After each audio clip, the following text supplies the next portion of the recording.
Prito po tayo ng manok. Kadiskarte ito po. O magic. Sarap lang po ang ating sangkap.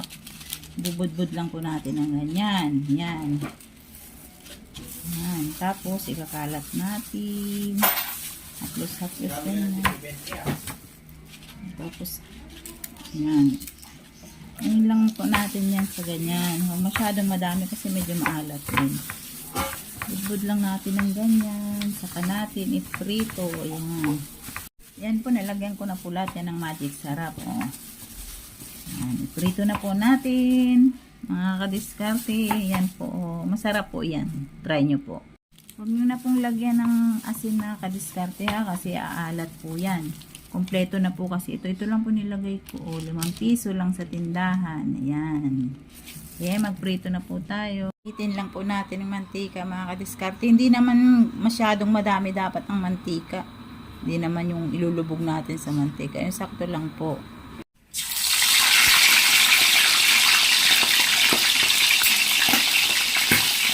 Ayan po. Painitin lang po yung mantika. Tapos ilagay na po natin yung manok. Tapos, hinaan lang po natin yung apoy, alalay lang po para maluto po yung loob ng manok. Kasi baka masunog na yung labas, yung loob ng manok ano pa, hilaw pa po. Kailangan medyo mahina lang po mga kadiskarte. Yan po kadiskarte. O bisitahin na lang po natin yan kadiskarte.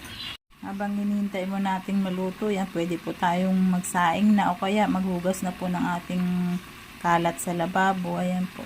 Ayan po, binaliktad ko na po yung dalaw ko, diba? Masarap ng tingnan. Wish ko lang mayroon akong non-stick na kawali. Hindi pa carry po eh.